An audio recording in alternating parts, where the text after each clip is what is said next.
Yo, what up? Back again, Dean Thomas in full effect.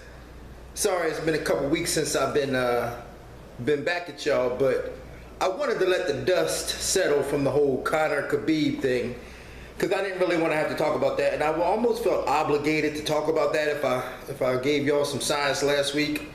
But I'm just glad it's over.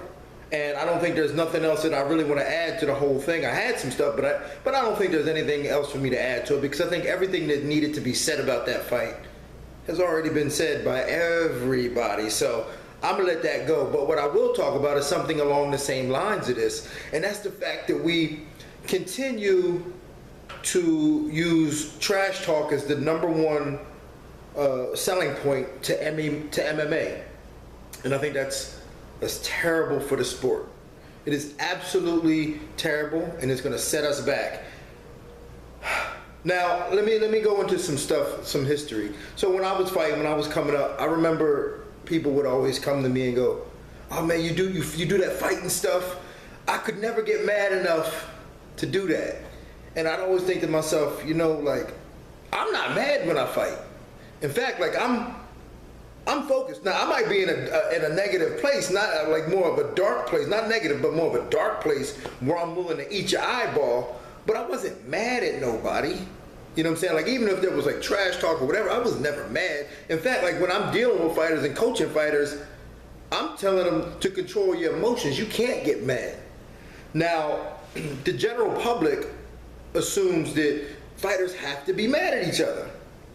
So that's what they relate MMA to, is like this negative, I have to be mad at you, because like that's how they relate to combat. They relate to that as like, oh, you tried to steal my parking spot, so I'm gonna smack you upside the head. So that's what they relate MMA to at some level. That's how they can kind of put themselves in the shoes of an MMA fighter, which is going to be bad unless we start to educate these people on the actual skill of MMA. Because you got to understand something. If we want to grow this as a legit sport and be looked at as, baseball or football, basketball, baseball, any of those sports, we have to start educating the fans a little bit better. And the reason why is this: relatability.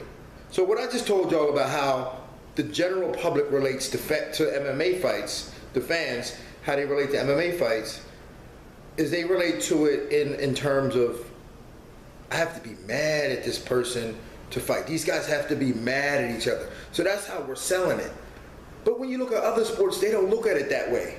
And you know why they don't look at it that way? Like, if people watch football and they don't look at it like, oh, they have to be mad at each other. And the reason why is because they can relate to football. Because the majority of the population, the male population that watches football, has played it before.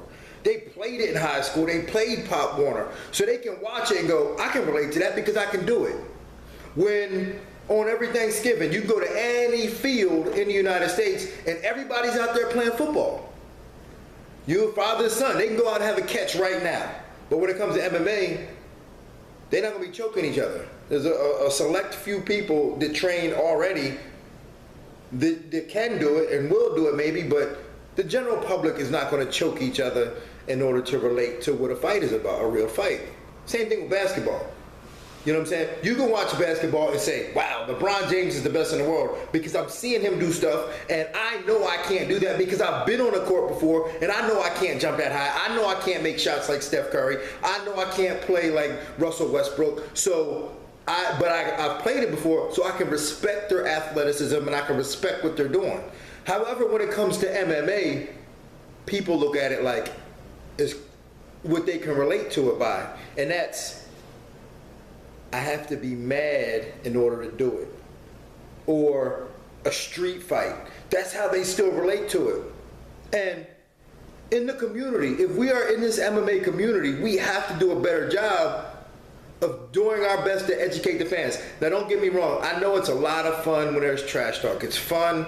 It's somewhat necessary because obviously we are going to have to tap into that market. So, and yeah, it makes fights compelling, but we have to do a better job. So thank God MMA is going to be in ESPN starting in January, and that's a professional. I mean, not that Fox wasn't, but I think that ESPN is going to do a fantastic job of adding some more education to the sport, because we have to make the sport more relatable to the common person so that they're not just looking at it as some glorified street fight that guys have to be mad at each other, because that's how we're selling it. We're selling it because that's what people relate to. So we got to do a better job of educating people. So if you're an MMA fan, a true fan, please, from the bottom of my heart, educate your friends when you're watching. You know, obviously, we're never going to get away from the whole trash talk to sell fights, but we got to do a better job of using the fight itself to sell the fight as opposed to the trash talk. Because in the short term, it's great. You know what I'm saying? Like when these guys on the press tour, it's great in the short term. But in the long term, as far as the longevity of our sport goes, it's not going to be able to sustain, because not a lot of people are going to really want to train MMA in order just to like it. So they have to at least be educated by it. Just like any other sport. Like the most boring sport in the world is golf.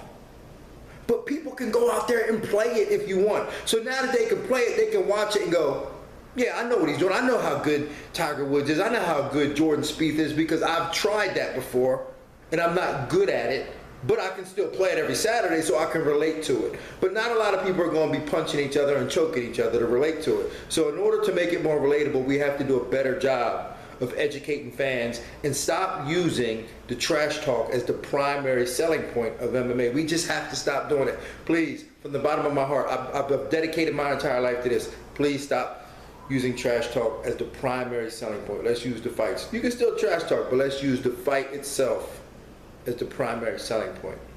Anyway, shout out to my man Rodney James. Check out his new podcast. He's the MMA Soldier, so look for him. He's doing his thing. And I'm going to catch y'all next week. Peace out.